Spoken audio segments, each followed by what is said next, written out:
What's up, everybody? It is your boy, Joeywerk. I'm back. Last time you saw me was last night. I gave out the Pittsburgh Pirates on the money line as a dog, plus 155. Fingers crossed, 3 more outs, and that's going to cash. That'll make it 5-0. Last 5 free play solo videos. And we're back. Slow and steady wins the race. Don't get too overly excited.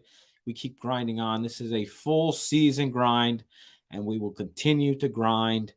I'm going to do a full breakdown of tomorrow's card, game by game rundown. I'll cap with you guys live as I normally do on these Wednesday nights. I know this is a little later. It's 12:30 on the East Coast, but I'm still out here grinding. So I do appreciate you all hanging out. Shout out to people in the chat already. Ryan Cuss, A. Loa, AJ's, Ryan Longwood, Johnny Nelson, the GOAT. This guy goes, how is the National? Who do you collect? Yeah, I actually run a breaking company, High Stake Breaks.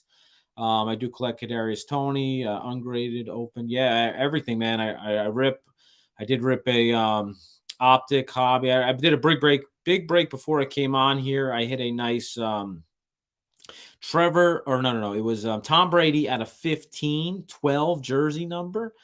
Probably about $1,000 card that someone paid $28 for. So yeah, High Stake Breaks it is on Instagram, Twitter, whatnot, and TikTok. Aloha East Side. What up, my guy? Appreciate you guys. You know, I had to wear the Pirates hat today with the good mojo, but yeah, we'll go through tomorrow's slate game by game. If you have any questions, definitely throw them in the chat. This is probably about a half-hour show. There's not that many games tomorrow. A lot of early starts as well. I think there's 8 games, but let's get right into it. I do appreciate everyone hanging out. First game on the slate, 1:05 Eastern, Miami versus Philly. Edward Cabrera versus Kyle Gibson. I very much am an Edward Cabrera fan. Not going to lie. This guy just came back off the IL. I think this is his second start back from the IL. Yeah, it is. He started in Chicago last start. He went 5 innings, no hit ball, 3 walks, 8 strikeouts. He looked really good. And, you know, he has looked pretty damn good this year. I know he had 1 struggle start in Houston. He pitched in the minors, and his numbers in the minors really good. High strikeout guy. That's for damn sure. Phillies team, obviously, I was kind of high on them coming into this year. I did project them to make the playoffs, and they are doing, just that. They are playing pretty good, even without their big Bryce Harper, but it's definitely more of the bats for me compared to, the rotation is not bad. I'm not overly crazy about the rotation. The bullpen still definitely in question. Obviously, the last couple years, their bullpen was really, really bad, but after they fired Joe Girardi, this team has turned things around. They got over 61 wins on the year. 13 games over 500. So they are playing pretty damn good ball. This Miami team, I know a lot of people thought would be a little better going this year. They have struggled a little bit. They have a lot of problems on the offensive end. I know Jazz is out, but still, they got a lot of guys, homer or bust, basically. So they do have a little struggle on the offensive end. And, 7, 8, 9 in this lineup is basically a black hole as of right now. So, but, you got to pick and choose your places here. We got money line is Miami plus 145, Philly minus 165 is the best I'm seeing available, minus 175 in places. Under over is at 8.5, 8 in places as well. Philly is definitely a hitters friendly ballpark. It is a 1:00 game. Looks to be about 80 degrees. Wind, not really much wind here, but I am quite interested in Miami. But it's just like, do I back Mr. Gibson? Kyle Gibson, obviously, he's been pitching in the majors for how many years? 10 years? So it's got to be close to almost 10 years. Guy goes out there, he's reliable. He's a reliable starter in the majors. Obviously, his numbers show he's not overly great, but he's a, middle of the line starter, 3-4 starter every day, goes out there, pitches every day. So every 5 days. So, you can't really hate on it. He has struggled at times. He has pitched good at times. But against his Marlins team, last time he pitched against them July 15th, 6 innings, 4 hits, 1 earned run, 5 strikeouts. Again on June 15th, 1 month prior, 8 innings, 7 hit, 1 earned run, 6 strikeouts. And those are his, or he started one other time. His second start of the year, April 14th in Miami, 4 earned in 4 2/3. So he has pretty damn good numbers versus this team.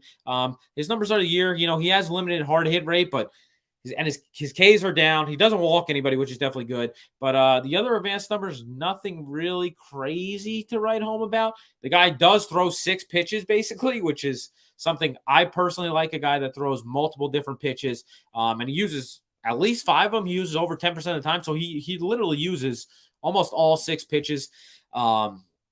He's a sinker guy, sinker cutter mainly, slider, then throws a 4-seam when he needs to. He doesn't really have much velocity on the 4-seam, so he doesn't get crazy overthrowing it, and which is something you like to see, On the other hand, Edward Cabrera is basically fastball changeup guy. He does obviously throw in a curve there, curve sliders mix in there as well. But he is a young guy, young rookie, has really good stuff. I really do like him. Let me see what we got on the first 5 under here.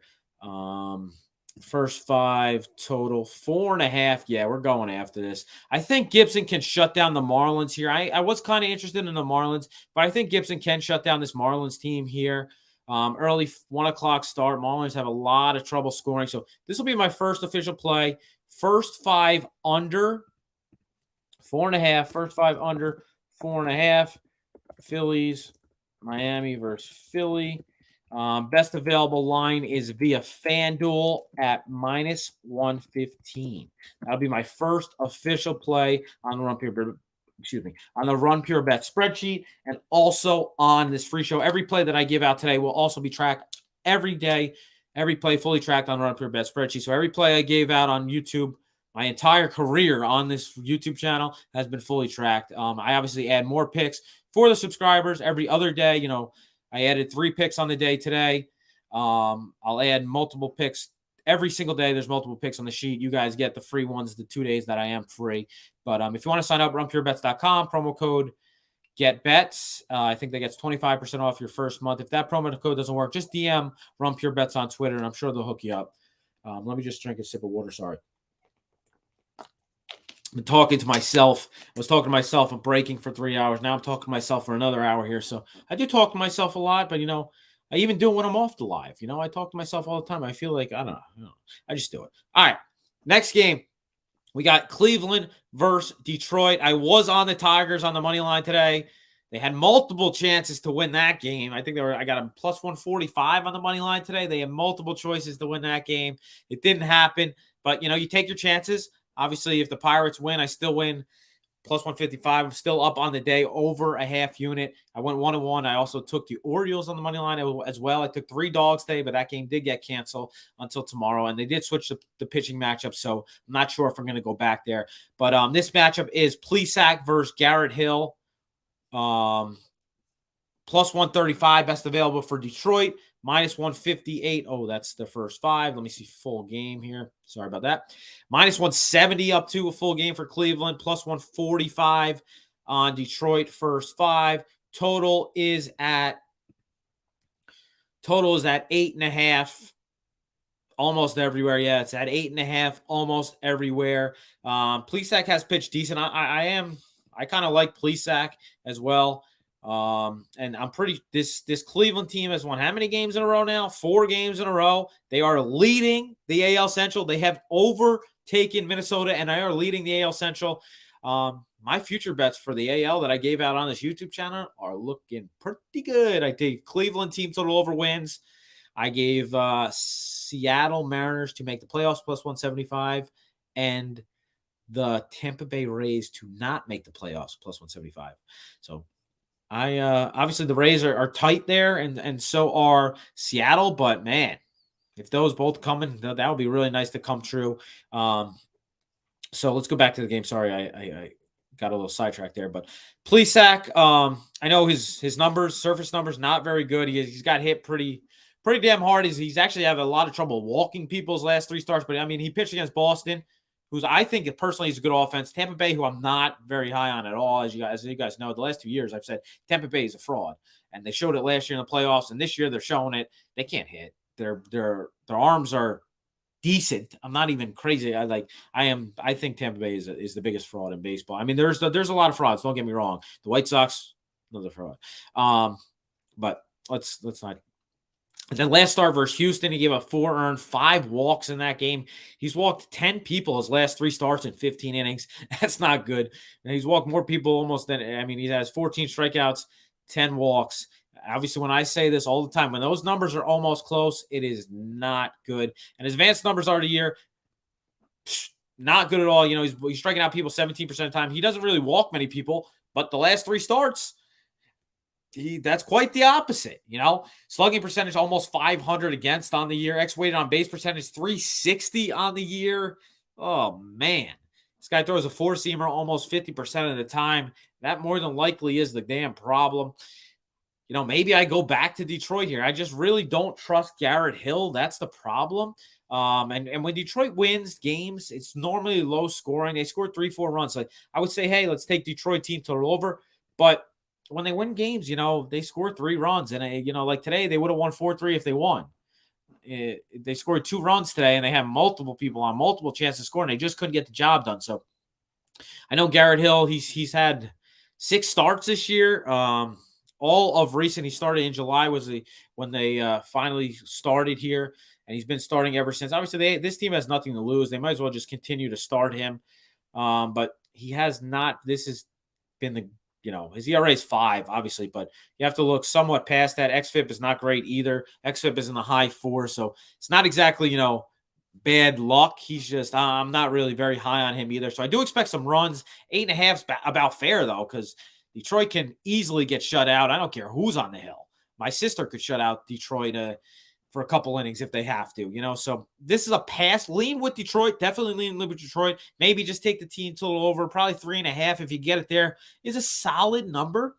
Essentially, again, this is another 1 o'clock game, depending on the weather. It's saying it's saying 80 degrees, 10 miles per hour out. But could be a slow start. So essentially, I'm going to pass, but that would be the lean there. Let me check out the chat. Was looking at the under 8.5, but I may hold out. What's up, Joey? Those damn Rangers win tonight, but below 4 lead yesterday when I bet them. Hate to see it. Yeah, Jordan. Sorry about that. I wasn't on the Rangers, but that was your bet. I am definitely rooting for you, my guy. Gregory Russo sweating out the Pirates. Let's go. Same. How about Miami first 5? Yeah, I'm somewhat interested in 6-3 Pirates. Let's go. They scored another run. Let's go, Gregory. Let's go, boys. I will retweet that. I never even put out the results, obviously, because I'm still doing this, but good stuff. Plus 155 dog on the Pirates. Who else comes on YouTube or is your capper and gives out a plus 155 bet on the Pittsburgh Pirates when he's riding a 4-0 streak? You got to put your balls on the table. I hope you guys join me and put the balls on the table. Because, you know, when you do this every day, you have to take chances. You have to take dog spots. If you bet favorites every single day, you are not going to be profitable in baseball. I'm sorry. It's you can't do it. You can't do it. So don't jinx it. Yeah. Fingers crossed. Fingers crossed. Sorry, Greg. You got me excited, bro. You got me excited. All right. Next game we got is Texas-Houston. Houston minus 300 favorites. Texas plus 250 on the comeback. I feel like that was the same line today. Texas is going to win one or 2 of these games. You know, they were plus 250 today and they won the game. Cole Ragans versus Framber Valdez. So this is Cole's second start in the majors, I want to say. Yeah, this is his second start in the majors. He pitched against the White Sox last start. As I mentioned earlier, the White Sox are a fraud. They can't hit for shit. He gave up 1 run through 5 innings, and it was unearned. He did walk 4 people, 3 strikeouts. It was his first start ever in the majors. It was at home. Now, this is his first away start. I always think guys as rookies struggle more on their first start on the road. No matter if it's the first start or second start or you know, third start, God forbid, or fourth or whatever. But the first start on the road, I always am tempted. I'm always somewhat scared to back them. But don't get me wrong. This guy had good numbers in the minors. A lot of strikeouts in the minors. And he is a lefty. But as we know, Houston is pretty damn good versus lefties. Man. But there's no justifying taking Houston at minus 300. There's no justifying taking any baseball team at minus 300. Absolutely not. Because the best teams lose 60 games in a year. The best teams are winning 100, losing 60. So the minus 300, you got to hit that. It's just like, unless you're holding Kushner, you don't bet that shit. All right. And Framber just giving up runs his last 6 starts. He's given up at least 2 earned runs every single start. The last 3, he's given up 3 earned runs every start. Gives up hits every start. I know his ERA is pretty damn good, but the guy has got hit. He constantly gives up runs. This Texas team is not as bad as the record. I personally, they got 48 wins on the year, so meaning they're as good as Miami. Who do you think is better, Texas or Miami? Personally, I'll take Texas every day over Miami. I know some guy on Twitter, Mikey, goes, "Oh, the NL is so much better than the AL." I'm going to have to call your bluff on that. I'm sorry, buddy. There's like 4 good teams in the NL, 3 good teams in the NL. That's it. There's a bunch of frauds, but it is what it is. Framber, he has limited X-weighted on base percentage, limited slugging percentage, but strikeouts are not crazy up. His walks, he has walked people almost at a 10% clip on the year. I just don't really trust Mr. Reagans here to get the job done. Obviously, under-over is at 8.5. I think that's probably about justified. This is probably ends on 8 or 9. So essentially, again, this is going to be a pass game, but I wouldn't, if you want to take the dog in Texas, more power to you, because it's just lefty on lefty crime here. There's no way in hell I'm taking a favorite at minus 300. All right, next game, Dylan Cease and the White Sox versus the Royals and Zach Greinke. Funny enough, one of the guys I played baseball with back in the day, he signed to the Boston Red Sox. He's now since retired, but Dylan Cease, he was with Dylan Cease today, and I guess he did his bullpen session today. Maybe he probably threw like about 20, 25 pitches today to warm up for tomorrow. And he posted a picture on Instagram of him doing his bullpen session. Pretty damn cool. And Cease is a beast. Cease has pitched so good this year. A guy I'm high on, as I mentioned in yesterday's video. I've been high on Dylan Cease for a while.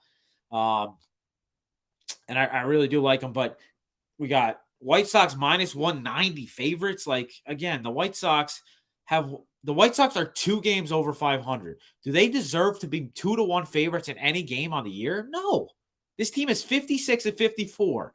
Minus 200. I don't care who's on the hill. It's not justified. It doesn't. You're not going to win long term betting minus 200 road favorites. I'm sorry.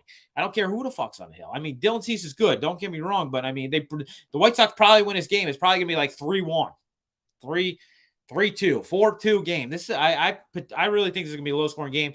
Greinke on the other end, and both these teams have seen a lot of them, a lot of each other. The Royals bat 284 against Dylan Cease, over 100 at bats, 290. That's X-weighted on base percentage, 219 average. So Dylan Cease has pretty damn good numbers versus him. On the other end, Greinke has pretty good numbers versus White Sox team. Again, over 125 at bats versus them, striking them out 22% clip, 302 X-weighted on base percentage, 244 actual batting average. Not terrible. I know Greinke has struggled the last couple of years. He really obviously has to use deception now. He has no velocity on that fastball.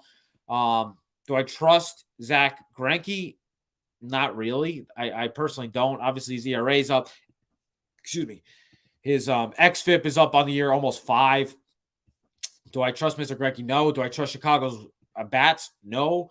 Maybe this is another first 5 under, because how many games in a row has Cease pitched? Cease has pitched like fucking, I can't even count how many games in a row he hasn't allowed more than 1 earned run. I think it was 18, they said.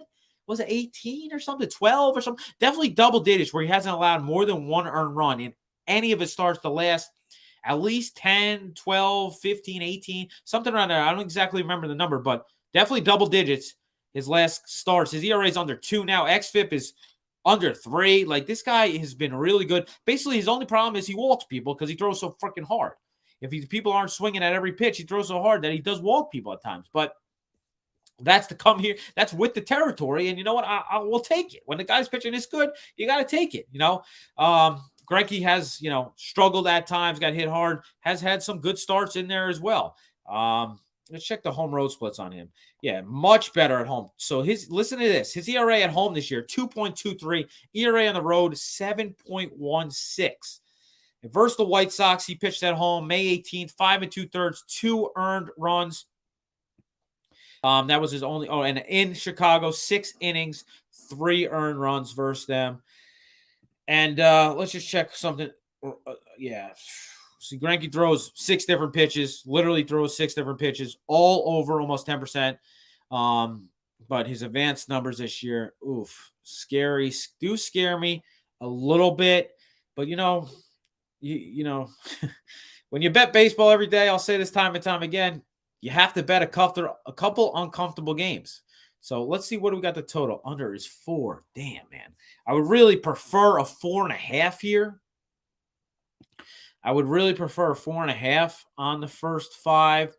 So that would be a lean. Again, a lean would be under 4 is the lean. I would prefer a 4.5. Under 4.5, first 5 is the lean on this White Sox Kansas City game. Arizona's got fucking bases loaded with no outs, bottom 9. Oh, my God. Perfect rotation. What up? No run first inning looks tempting in the Royals game. Yeah. Am I in the Royals on this one? Yeah, I'm not totally against it. My overnight first 5 available in Nevada. What up, Gerardo Hernandez gas station sushi? No overnight first. My guy Lance, what up? Lance LaRose, what up, my guy? That's not what I like to hear. Bases loaded, no out. Who's pitching? Will Crow, can you get a fucking out, bro? They gave him two out save. Like, what are we doing here? Bases loaded, no out. What are we doing here? Oy vey. 4.5 at FanDuel, minus 134. I do like that, but as you guys know, I rarely ever lay over minus 130. So, again, that'll be a lean. I'll move on to the next game. Next game we've got is St. Louis, Colorado. In Colorado, Coors Field. Danny Hudson versus Herman Marquez. Under-over is 12. Money line is Colorado plus 105. Comeback minus 120 for St. Louis. Obviously, St. Louis is the better of the two teams here. Herman Marquez has pitched pretty decent as of late. I do have him on my fantasy team, but I mean, the guy hasn't been that good all year. You know, he has actually really struggled all year, preferably at home. He's got rocked at home this year. Most of his good starts have came on the road. His ERA at home this year, over 6. xFIP at home this year, over 5. So this is, again, I am not crazy about Dakota Hudson. Don't get me wrong. I'm not crazy about him. The guy has got hit hard as well this year. His ERA is over 4. xFIP is almost 4 as well. Advanced numbers show this guy is not crazy good, but who's a better? Who do you think the better team is here? Cardinals or Rockies? Again, this is a 3 o'clock game, probably a getaway game for St. Louis. Who does St. Louis play tomorrow? That's the question. Let me check who St. Louis plays on Friday. You know, St. Louis, yeah, this getaway game. They have a big series against the Brewers, starting on Friday at home. Oh man. Both these guys' advanced numbers not good. You know, Dakota Hudson's only striking people out 12% clip, walking people at 10% clip. That will not get the job done in Coors Field. That's right. Herman Marquez strikeouts are down this year as well. He's having a really bad year compared to the year prior. Hard hit rate is almost 50%. Both these guys' advanced numbers not very good. I expect runs. 12 is probably about right. This is an early start for Coors, 3 p.m. Eastern time. So what time is that? 3. That's 2, 1, 12. Yeah, count my hands. 12 noon time in Colorado. Oh, man. This is another pass. I lean with the dog. If I had to take a side, I mean, with the favorite, I guess. If you have to take a side, I would take St. Louis. I do think they're the better team of the two. You could get a minus 120 available at DraftKings. That's who I would take if I had to. But this is basically a toss-up. Coors Field, I do expect runs, but an early start kind of scares me away. Next game we got is Pirates, Diamondbacks, 3:40. Another early start, 3:40 on the Eastern time. Brubaker versus Merrill Kelly, minus 190 on Arizona, plus 150, plus 160 in places. Comeback on Pittsburgh. Under over is set at 8. I am a Merrill Kelly guy. You know, maybe this is where we just go back. I think this is probably where we do it. But let me just check a couple things real fast. Merrill Kelly has been really good. Essentially, he's been really good. Definitely at home, too. The guy already has 10 wins on the year, which is pretty damn good. Last year he pitched decent as well. And Brubaker advanced numbers are much better than the surface ones. I know I'm pretty sure Brubaker has 10 losses, but he's definitely not as bad as those numbers state. He has had some bad luck this year, but the last couple starts, I guess he got hit pretty hard the last couple starts. He did pitch against, Philly. He got rocked against Philly, gave up 12 hits, 8 hits against Chicago, 8 hits against Baltimore. His last 3 starts, he hasn't pitched good. He had a couple, decent starts in there, mixed in there against Miami, against Milwaukee, who's not a crazy good offensive team, at least back then. Now they have definitely got a little healthier now, and their offense is a little better than it was. But this is a game where I'm gonna take the Diamondbacks here. I think the Diamondbacks do get to Brubaker. Basically, advanced numbers. Brubaker are, he's striking out people at a high clip, but he's also walking people at a high clip. Slugging is almost 400 against. X-weighted on base percentage is almost 400 against on the year. And then Merrill Kelly on the other end, his strikeouts aren't crazy high, but he doesn't walk anybody rarely. His X-weighted on base percentage is almost 250 against on the year, which is really, really good. X batting average is 220 on the year. Another really, really good stat. He throws 5 pitches and throws all 5 pitches over 15% of the time. So he literally mixes in 5 different pitches, while Brubaker basically throws his freaking sinker half the time. He throws his damn sinker. He's a sinker slider guy, literally sinker slider, mixes in the curveball at times, but he's literally a sinker slider guy. So this will be my second official play. I'm going to keep it to a first 5, and we're going to fade Pittsburgh after taking them today. So Arizona Diamondbacks, first 5, -0.5, lay the half run. Best line available is Diamondbacks -0.5 run, -120 via BetMGM. BetMGM -120. So that'll be my second official play on tomorrow's slate. We got an update in the game today. What the fuck is going on? Gregory Russo, give me an update, bro. Give me an update in the game right now. 6-4, 1 out, first and third. That's fine. Brubaker bad at day games. I love to hear it, AJ. Thank you for hanging out. Joeywerk, the man, the myth, the fucking legend. Perfect rotation. You're a GOAT. I'll take the Royals first 5 plus 106. Yeah, I'm not crazy about that, A-Lo. I'm not going to lie. We'll take as many outs. An out for a run, I'll take that all day. All right. Next game we got Baltimore versus Boston.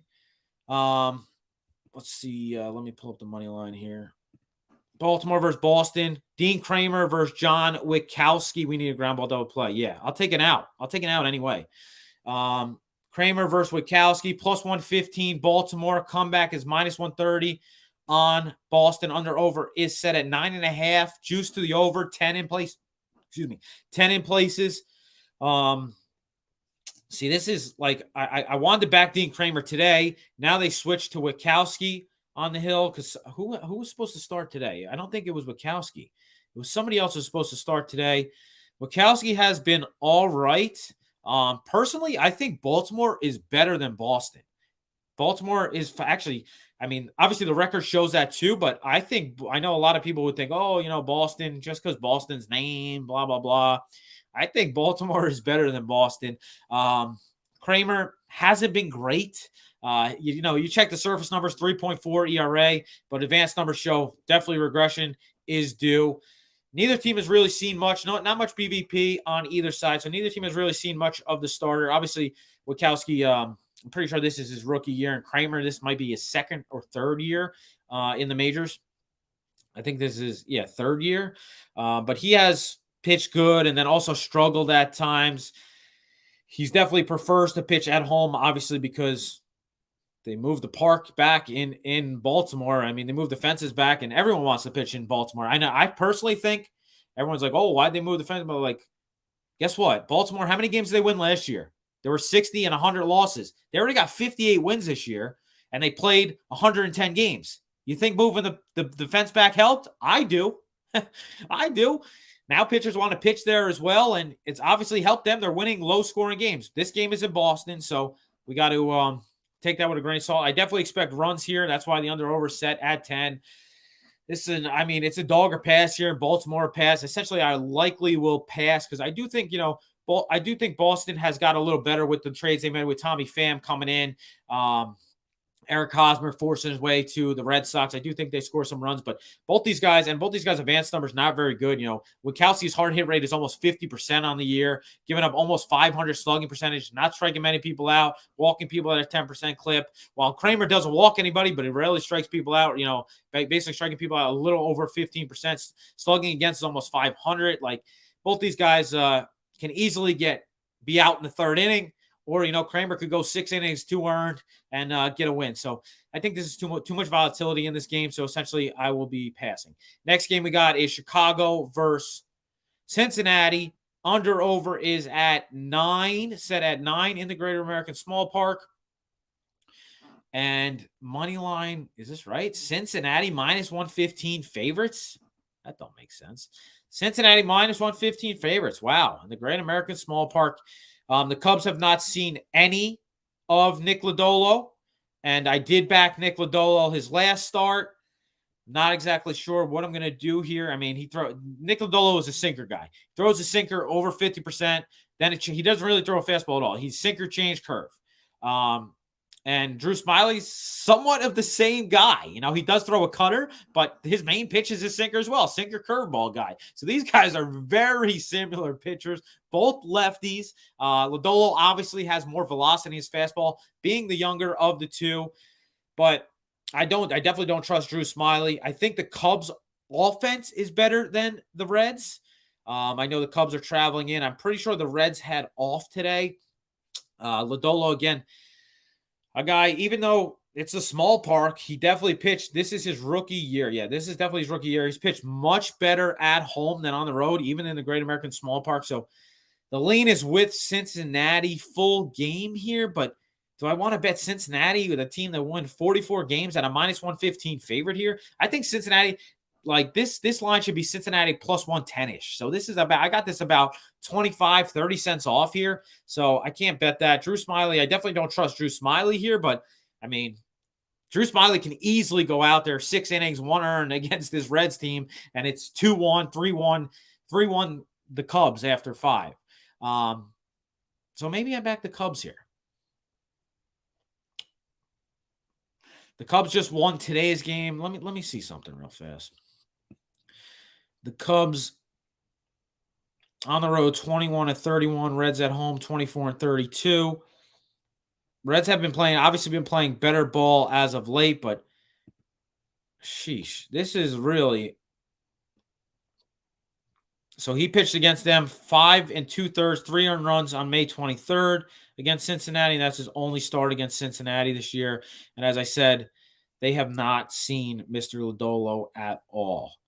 But this is the late game, 7:15. Do I make this the last official play? Cubs money line? Yeah, let's do it. All right, Cubs money line will be the last official play. Cubs money line minus 102 via FanDuel will be my last official play on the Rumpker Bet spreadsheet and also tracked on this YouTube video. So 3 official plays. First 5 under 4.5. Miami versus Philly, FanDuel minus 115. Arizona Diamondbacks first 5 minus a half. BetMGM minus 120. And Cubs money line minus 102 via FanDuel. What happened in the freaking game? Did they win it? Pittsburgh wins 6-4. Let's go. Let's go. That's a way to end the show, baby. Pittsburgh plus 155. Free play winner. I mean, let me say it one more time. Who is going on YouTube? What are your cappers going on YouTube, going on TikTok, Twitter, whatever we want to call it, and giving out the Pirates at a plus 155 dogs? I'll wait. Ain't nobody doing what I'm doing. That's why I follow Joeywerk. Much love, Gregory Russo. Much love, everybody. Hit the like button. If you have any questions, throw them in the chat now before I get out of here. It is 1 a.m. on the East Coast. I'm out here grinding with you guys. I got to be in the office at 8 in the morning. Still here grinding with you guys because, it's what I do, baby. It's what I do. Great call, Joey. Not a goddamn soul. Aloha. Much love, my brother. Much love. But yeah. See, and then also in baseball, this is a thing. You cannot get attached to teams. Like, we bet the Pirates today. We're fucking fading the Pirates tomorrow. And I got no fucks given. You have to. You can't get attached. Because you get attached, that's when your bankroll goes like this. And we're not trying to do that. Good night, fellas. Thanks as always. Joey, go to sleep. Much love, my guys. Much love. Do appreciate you also. Short. That's the last game. Small slate. 8 games, 9 games maybe on the slate. Small slate for tomorrow. But as you guys saw, I went through every game, my leans, the official plays on the plays. But that's where I'm at. I give you 3 official plays. I'll be back Sunday with JJ and Holden on the show with them on Sunday. Otherwise, that's all I got. I hope your action runs pure, as JJ says. And if you have any questions, reach out to me. If you didn't get them out here, reach out to me on Twitter. I normally, as long as you're not asking like, hey, what's the free play today after I did a whole 40-minute video, I'm normally nice on Twitter. I normally answer you, appreciate everybody, all the positive vibes. I have got a lot of positive vibes, a lot of people that have supported me in baseball, my sports cards, the Sauce Bay. So I do appreciate everyone that supports me. And the grind continues. So much love. Hit the like button on the way out. Joeywerk's out.